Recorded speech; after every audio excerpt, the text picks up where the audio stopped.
ఆ పక్క పల్లెటూళ్ళలో ఉన్న మా అత్తగారక్క జబ్బు పడింది. వైద్యం చేయించుకోవడానికొచ్చింది. ఆవిడకి సేవ చేయడానికి ఆవిడ కూతురు, ఆ కూతురు వెంట ఆవిడ పిల్లలు కూడా వచ్చారు. ఇలా ఉంటుంది ఆ కుటుంబ వాతావరణం. కలెక్టర్ గారికి అంటే మా మామగారికి మంచి నిట్ట. తెల్లవారుజామున లేచి పూజ చేస్తారు. ఆ తర్వాత భజన ప్రారంభిస్తారు. ఆ సమయానికి ఇంటిల్లపాది స్నానాలైనా కాకపోయినా అక్కడ చేరి రామ్ రామ్ రామ్ సీత అని గొంతు చించుకుంటారు. ఆ తర్వాత తీర్థప్రసాదాల వినియోగం. అదయిపోయాక ఆయన బొట్టు వగైరా తుడిచేసుకుని ముందు గదిలోకి వెళ్ళిపోతారు. అక్కడ అప్పటికే రకరకాల పెద్ద మనుషులు సమావేశమై ఉంటారు. ఇక చతుర్ముఖ పురాణం ప్రారంభమవుతుంది. ఇంట్లోంచి ఆ సమావేశానికి కాఫీ, పలహారాలు అప్పుడప్పుడు అందుతుండాలి. రిటైర్ అయిన మా మామ తన కలెక్టర్ హోదా ఎప్పుడూ మరిచిపోరు.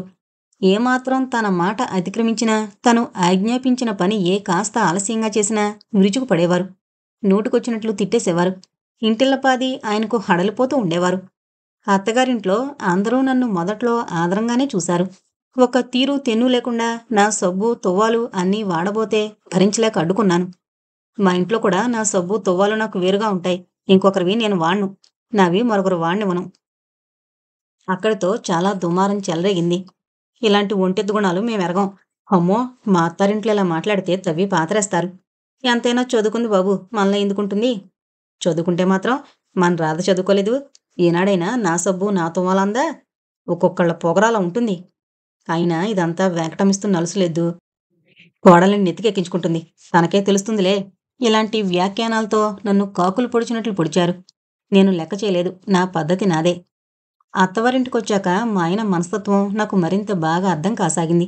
ఆయన సొంతంగా ఏదీ ఆలోచించరు. ఎవరేం పని చెప్తే అది చేస్తారు.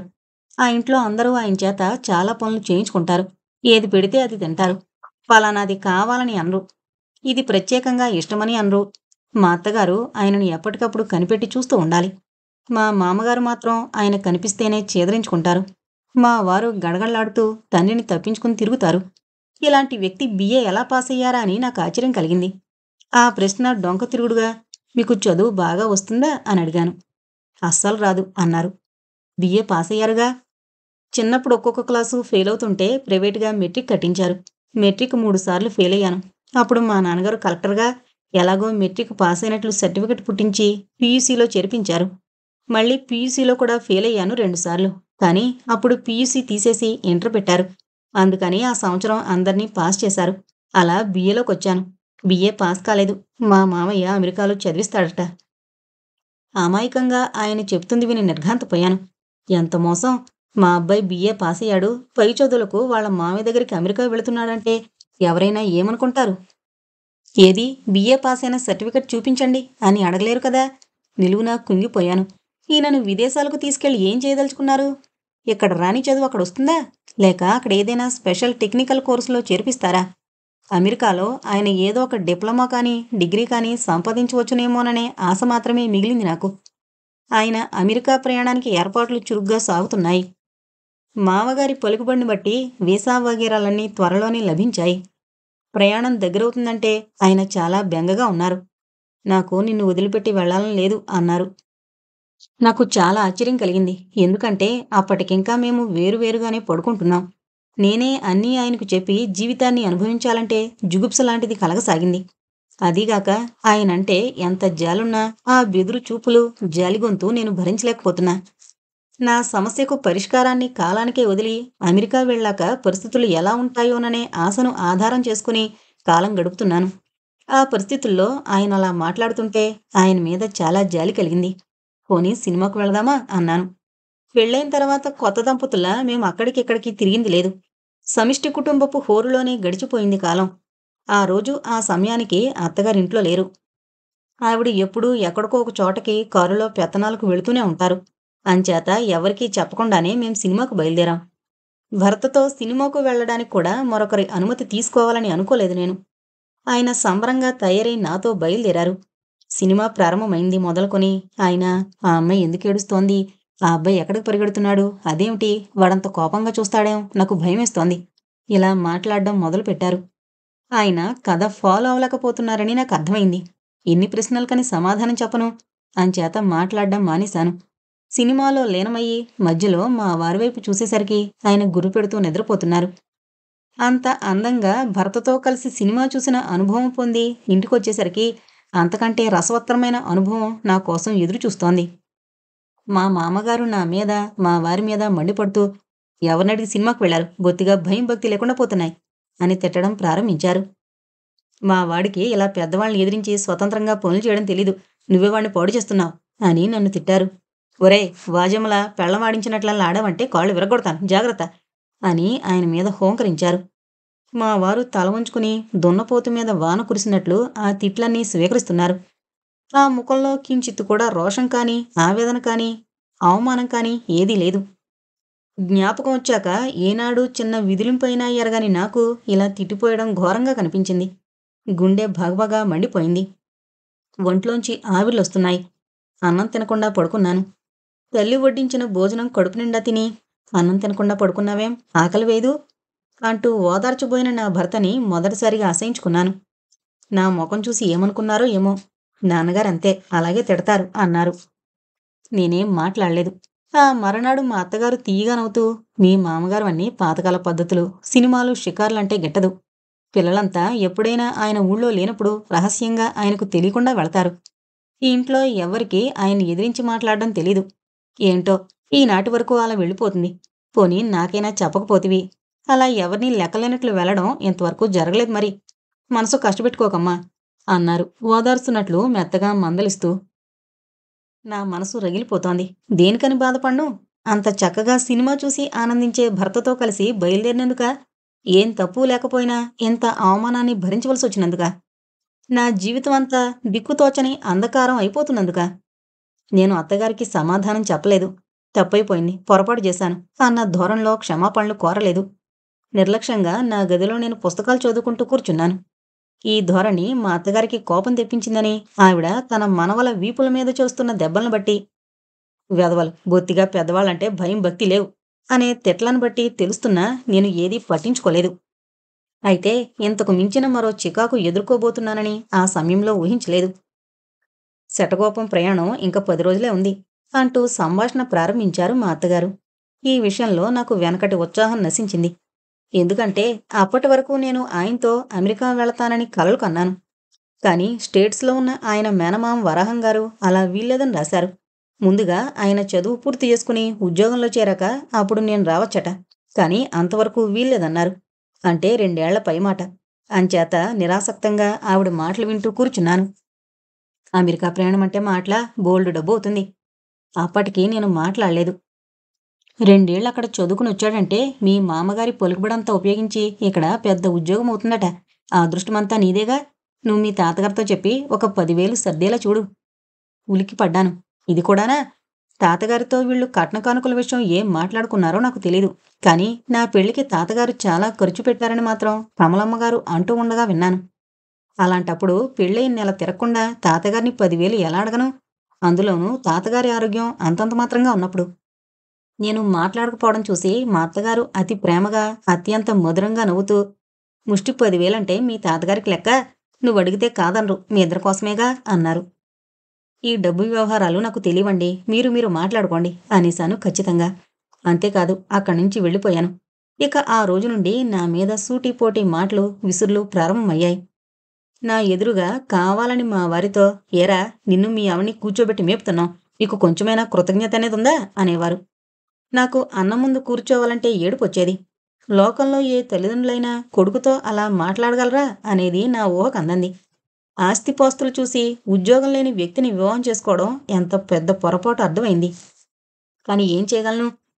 మీ ఆవిడ పెద్ద ఆస్తికి వారసురాలని మురిసిపోయావు. యారా వాజమ్మలా నీ అమెరికా ప్రయాణానికైనా డబ్బు తెప్పించుకోలేవా అని వేళకోళమాడింది. ఆడబిడ్డ వరసైన ఆవిడ.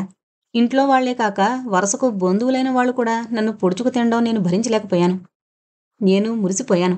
మా ఆయన కలెక్టర్ గారి కొడుకు పెద్ద ఆస్తికి వారసుడు అని అమెరికా వెళ్ళి చదువుతాడంటే అదెంత గొప్ప సంబంధమో అనుకున్నారు మా వాళ్ళు. ఆ అమెరికా ప్రయాణానికే డబ్బు తెమ్మని నన్ను పీకు తింటారనుకోలేదు. ఇలా అయితే ఏ చెమట వెధవైనా వెళ్ళగలడు అమెరికా అనేశాను. అక్కడితో ఆవిడ గుండె బాదుకుంటూ, "అమ్మో! మాటకు మాట సమాధానం చెబుతున్నావా? మా తమ్ముడిని చెమట వెధవ అంటున్నావా?"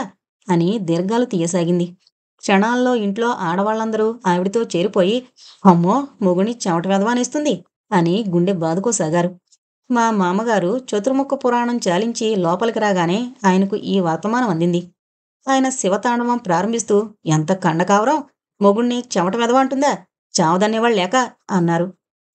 ఆ చావతన్నేవాడు లేక అన్న మాట మామగారి నోటి నుండొచ్చిన మాట నా మనసుని శూలాలతో గుచ్చింది. అంత నిస్సహాయంగా ఆ ఇంట్లో ఎందుకు పడుండాలి అనిపించింది. నా సహనం నశించింది. నా సామాన్లన్నీ సర్దుకున్నాను మా తాతగారి దగ్గరకు వెళ్ళిపోవాలని. మా వారు నన్ను చూసి, ఎక్కడికి పోతున్నావ్ అన్నారు దీనంగా. ఆ దీనమైన ముఖం చూస్తూ కఠినంగా ఉండలేకపోతున్నాను. నా ప్రతీకార జ్వాలనంతటినీ ఆ దైన్యమే చల్లార్చేస్తుంది. మీ వాళ్ళు మా తాతగారిని అడిగి డబ్బు తెమ్మంటున్నారు. డబ్బు తేకపోతే నన్ను మాటలంటున్నారు. నేనిక్కడ ఉండలేను అన్నాను. నువ్వు డబ్బు తేకు అన్నారు. నేను తెల్లబోయాను. మీకు నా పరిస్థితి అర్థమైందా అన్నాను సంతోషంగా. ఆయన అయోమయంగా నా వంక చూశారు. ఎందుకు నన్ను డబ్బు తేవద్దంటున్నారు? నాకు అమెరికా వెళ్ళడం ఇష్టం లేదు. అదిరిపడ్డాను. అదేం? నాకు నిన్ను వదిలిపెట్టి వెళ్ళాలని లేదు. నువ్వు కనబడకపోతే ఎలాగో ఉంటుంది నాకు. నా కోపమంతా ఒక్కసారిగా కరిగిపోయింది. ఆయన దగ్గరగా వచ్చి కూర్చున్నాను. అలా అనుకుంటే ఎలా? అమెరికా వెళితే బాగుపడే అవకాశాలున్నాయి. అవును, మావయ్య అన్నాడు. అమెరికా పంపించు. మన శటకోపంగాడిని ఎలా మార్చేస్తానో అన్నాడు. కానీ ఎలా పంపిస్తారు? నాన్న ఇప్పటికే అప్పుల్లో ఉన్నారుగా. మరొక షాక్ నాకు. ఎన్ని విధాలుగా మోసపోయాను. అంచేత నేను అమెరికా వెళ్ళను. ఎంచక్క మనిద్దరం ఇక్కడే ఉందాం. మురిసిపోయి అన్నారాయన. భగవంతుడా! నాకే రౌరవాది నరకాలు రాసిపెట్టున్నాయో గాని ఆయనకు జాలి, సానుభూతి ఎంతున్నా ఇలా వెకిలిగా మాట్లాడుతూ నన్ను దగ్గరకు తీసుకోబోతే మాత్రం భరించలేకపోతున్నాను. నా అదృష్టం ఆయన నన్ను బలవంతం చేయకపోవడం. పాపం, లోకంలో దేన్నైనా కావాలని పట్టుదలగా పోరాడి పొందే మనస్తత్వం ఆయనలో లేనేలేదు. ఎదుటివాళ్లు దయతలిచి ఇచ్చిందే ఆయన అందుకోగలరు. నేను ఆలోచనలో పడ్డాను. ఈయన ఇలాగే ఉంటే ఇక మాకు భవిష్యత్తేమిటి? నేనిలా ఆలోచనలో ఉండగానే ఆయన మరో మాట అన్నారు. నన్ను కాలేజీలో చేర్పించడమే కాదు, డాక్టర్లు కూడా చూపిస్తానన్నాడు మావయ్య. నాకు భయంగా ఉంది. మెరుపు మెరిసినట్లుగా నాకన్ని విషయాలు స్పష్టమయ్యాయి. తమ కొడుకు వెర్రిబోగులవాడని తల్లిదండ్రులకు తెలుసు.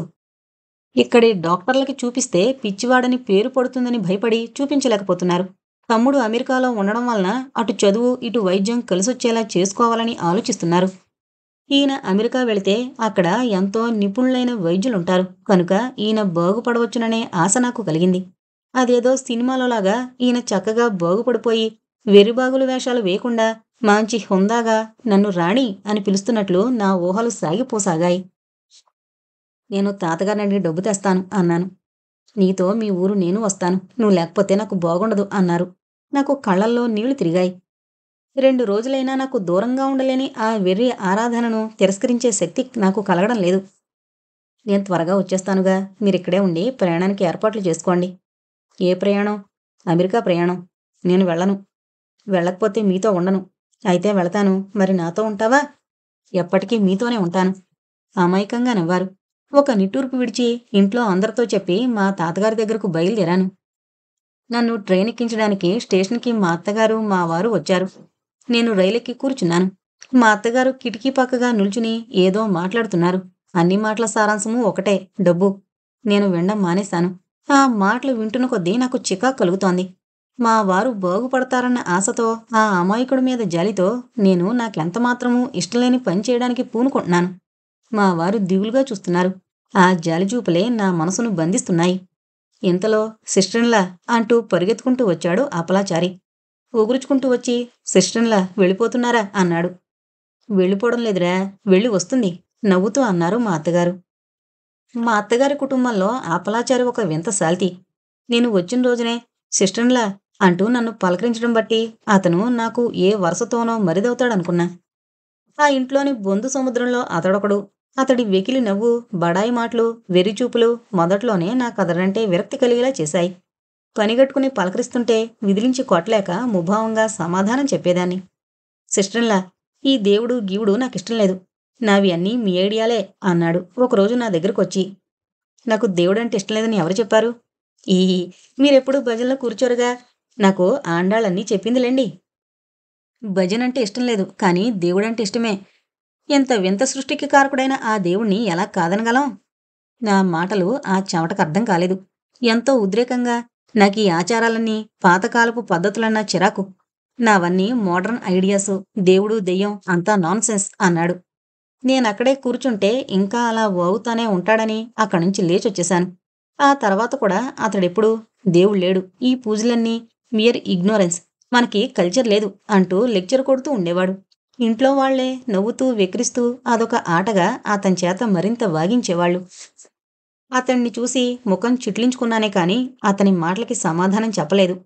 ఇలాంటి చిన్న చిన్న తిరస్కారాలు లక్ష్యపెట్టే ఘటం కాదు అపలాచారి. సిస్టర్‌ఇన్‌లా మీకోసం ప్రసాదం తీసుకొచ్చాను. వీరాంజనేయస్వామి ప్రసాదం. అప్పుడు మాత్రం ఆశ్చర్యంగా మీరు దేవుడి ప్రసాదం తీసుకొచ్చారా అన్నాను. నాకు దేవుడంటే నమ్మకం లేదు, కానీ ఈ వీరాంజనేయ స్వామిలో మంచి మహత్తుంది. ఈసారి ఇంటర్ పాస్ అయితే డజను కొబ్బరికాయలు కొట్టుకుంటాననుకున్నా. తక్కున పాసయ్యాను. అంత సత్యం గల స్వామి. ఎంతకీ ఈ హీరో ఇన్నాళ్ళకి పాసైంది ఇంటర్ అన్నమాట. ఆహా! మా అత్తవారిల్లు ఎంతటి అద్భుత ప్రపంచం. సిస్టర్‌ఇన్‌లా ఈ ప్రసాదం తీసుకోండి. ఆ వీరాంజనేయ స్వామి సత్యంగల స్వామి. మీ పని దిగ్విజయంగా నెరవేరుతుంది అన్నాడు, చేతిలో కొబ్బరి చిప్పను ముందుకు చాపుతూ. నేనేం మాట్లాడకపోవడం చూసి మా అత్తగారు ప్రసాదం తీసుకో, వద్దనకూడదు అన్నారు. ఆ కొబ్బరి చిప్ప ప్రసాదంతో నేను వెళ్ళబోయే పని దిగ్విజయంగా నెరవేరుతుందని ఆవిడకు ఆశ కలిగింది కాబోలు. ఈ అపలాచారి తెచ్చిన ప్రసాదం నాకక్కర్లేదు. ఇంత మాత్రాన దేవుడికి నా మీద కోపం రాదు అన్నాను చికాగ్గా. మా ఆయన పకపకా నవ్వారు. ఆశ్చర్యపోయాను. నేను అపలాచారి తెచ్చిన ప్రసాదాన్ని తిరస్కరించడం ఆయనకంత ఆనందాన్ని కలిగించిందా? మా అత్తగారికి ఎప్పుడు పెత్తనం చెలాయించాలో, ఎప్పుడు తగ్గాలో బాగా తెలుసు. అందుచేత నన్ను బలవంతం చేయకపోగా, నీవన్నీ వింత వింత సిద్ధాంతాలు అన్నారు నవ్వుతూ. కూత కూసి రైలు కదిలింది. వెళ్ళగానే జాబురాయ్ అన్నారు మా అత్తగారు ప్రేమగా. కానీ నేను ఆ ప్రేమను పట్టించుకునే దశలో లేను. నా చూపులు నన్ను దీనంగా చూస్తున్న మా వారి ముఖం మీదనే ఉన్నాయి. ట్రైను ప్లాట్‌ఫారం కదిలే వరకు ఆయన నన్ను అలా దీనంగా చూస్తూనే ఉన్నారు. చెయ్యి ఊపడం కూడా తెలీక. అనుకోకుండా వచ్చిన నన్ను చూసి మా తాతగారు ఆశ్చర్యపోయారు, ఆనందించారు, కొద్దిగా భయపడ్డారు. అప్పుడే నన్ను చూడ్డానికొచ్చావా తల్లీ? ఇలా ముసలివాడి కోసం బెంగ పెట్టుకుని నువ్వు చీటికి మాటికి వచ్చేస్తే వాళ్ళకి కోపం రాదు అన్నారు.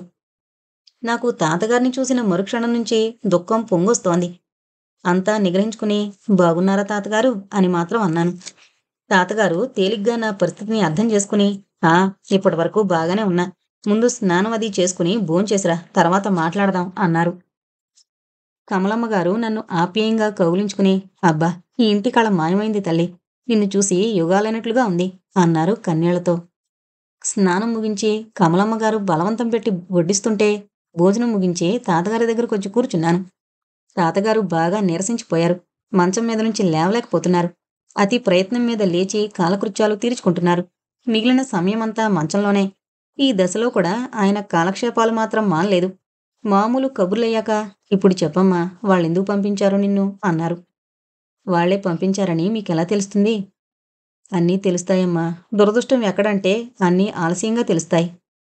తాతగారు బాధపడుతున్నారు. ఆ ఇంటి వాతావరణమంతా వివరించి తాతగారిని ఇంకా బాధపెట్టడం న్యాయంగా తోచలేదు నాకు. ఆయన అమెరికా ప్రయాణానికి 10,000 మిమ్మల్ని అడిగి తీసుకురమ్మన్నారు. మనమివ్వడమేమిటి? కలెక్టర్ గారు పంపించుకోలేరు? ఆయన అప్పుల్లో ఉన్నారట. తాతగారి చేతులు వణికాయి. నిజంగా? ఏమో అలా అన్నారు. తాతగారు మాట్లాడలేకపోయారు. ఆ రోజంతా మళ్ళీ ఆ విషయం మాట్లాడలేదు నేను. ఆ సాయంత్రమే తాతగారు లాయర్ని పిలిపించి వీలునామా రాయించారు. నన్ను దగ్గర కూర్చోబెట్టుకుని ఆ వీలునామా నాకిచ్చి, ఇదిగో తల్లి, నా పేర 5 ఎకరాలు 30,000 మాత్రం ఉంచుకుని మిగిలిందంతా నీ పేర రాసేశాను. ఆ 30,000 నేను బ్రతికున్నంతకాలం వైద్యులకి, మందులకి కావాలి. పొలం నా తదనంతరం 3 ఎకరాలు మొదట్నుంచి నన్నే నమ్ముకున్న కమలమ్మ గారికి, 2 ఎకరాలు కాలక్షేపాలు చెబుతున్న రంగనాథాచార్యులు గారికి, ఆ స్వామివారికి నా చివరి కైంకర్యం అది. తాతగారు ఇలా మాట్లాడుతుంటే నేను భరించలేకపోయాను. ఏడుస్తూ, ఇప్పట్నుండే వీలునామాల ప్రసక్తి దేనికి తాతగారు? ఒక 10,000 ఇస్తే సరిపోతుందిగా అన్నారు. అలా కాదమ్మా, ఇప్పుడు నా వయసు 75 దాటింది. ఆరోగ్యమా ఇలా ఉంది. ఏ క్షణంలో ఏది ఎలా జరుగుతుందో. ఇలా చట్టబద్ధంగా వీలునామా రాసి రిజిస్టర్ చేయించకపోతే ఎవరెవరో బంధువులు మేము వారసులమంటూ తయారవుతారు. కోర్టులు, కేసులు, గొడవలు. ఎందుకొచ్చిన యాతనిదంతా? నాకు శక్తి ఉండగానే అన్ని వ్యవహారాలు పరిష్కరిస్తే మంచిది కదూ. తాతగారు ఆయాస పడిపోతున్నారు. గట్టిగా 2 మాటలు కూడా మాట్లాడలేని స్థితిలో ఉన్నారు. ఈ ఆస్తంతా నీ పేర రాసి నిన్ను చిక్కుల్లో తోస్తున్నానా అని కూడా అనిపించిందమ్మా. కానీ నాకు నీలో నమ్మకం ఉంది. నువ్వు చూసుకోవాలి. మెతకదనంతో లొంగిపోతున్నంత వరకు అందరూ మొట్టికాయలు మొట్టాలనే చూస్తారు. గట్టిగా నిలబడాలి. మనం జాగ్రత్తగా ఆలోచించి నీకు ఏది మంచిదని తోస్తే అది చెయ్యి. ఆ మరనాడే నేను ప్రయాణమై వెళ్ళాలి. కానీ తాతగారిని వదిలి వెళ్ళాలనిపించలేదు. తాతగారు, నేనిక్కడే ఉంటాను. డబ్బు పంపేస్తాను అన్నారు. అదేంటమ్మా, అబ్బాయి అమెరికా వెళ్తున్నప్పుడు దగ్గరుండి సాగనంపవు? నేను మాట్లాడలేకపోయాను. నా గురించి దిగులు పడకు తల్లి. ఈ సంసార బాధ్యతలన్నీ వదిలించుకుని నా రోజులన్నీ పూర్తిగా భగవద్ధ్యానంలో గడపాలని నా కోరిక. అందుకే ఇల్లరికానికి ప్రయత్నించకుండా ఈ సంబంధం చూశాను.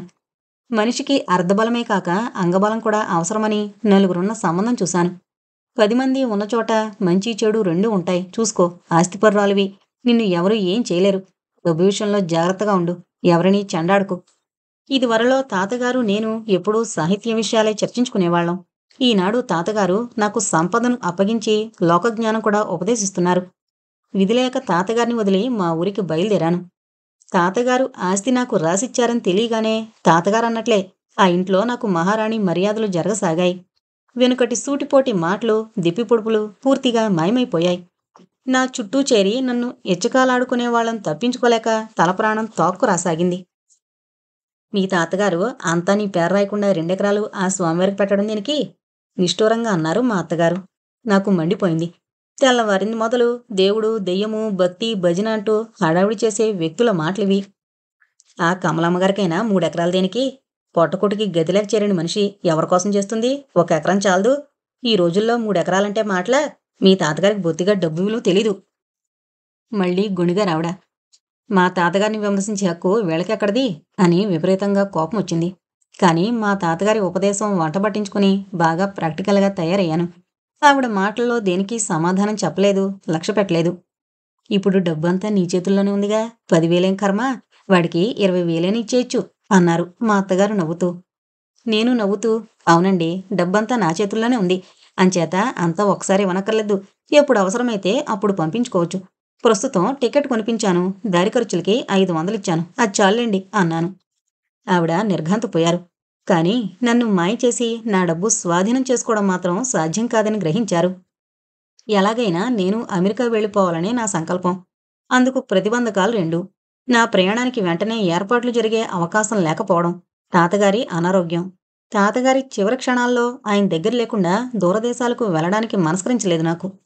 జీవితపు ప్రారంభ దశలో నాకు తగిలిన ఎదురు దెబ్బలతో ఒక విధమైన మొండితనము, దేనినైనా ధైర్యంగా ఎదుర్కోగలిగే తెగువ వచ్చేశాయి నాకు. ఆయనను సాగనంపడానికి బొంబాయి వరకు నేను మా అత్తగారు వెళ్ళాం. మా మామగారు రాలేదు. తీరిక లేదన్నారు. ఏంటో ఆయన మనస్తత్వం. మాకు సాయంగా అప్పలాచారొచ్చాడు. అప్పలాచారి వెకిలి మనిషి అయినా చాకిరీ చేయగలడు. మా అత్తగారు అతన్ని బాగా ఉపయోగించుకుంటారు. మా వారు దిగాలుగా నా పక్కనే కూర్చున్నారు. నన్ను వెళ్ళమనకు, నేను వెళ్ళను అన్నట్లున్నాయి ఆయన చూపులు. కానీ పాపం, నా మాట మీదనే బయలుదేరుతున్నారాయన. నాకు ఏదో కష్టంగానే ఉంది. చివరకు మైక్లో విమానం బయలుదేరబోతున్నట్లు అనౌన్స్ చేయగానే మొట్టమొదటిసారిగా ఆయన స్వతంత్రించి నా చేతులు 2 తన చేతుల్లోకి తీసుకుని వెళతాను అన్నారు బొంగురు గొంతుకుతో. నేను తలాడించాను. ఆయన ముందుకు కదిలారు. మా అత్తగారు కొంగుతో కళ్ళు తుడుచుకున్నారు.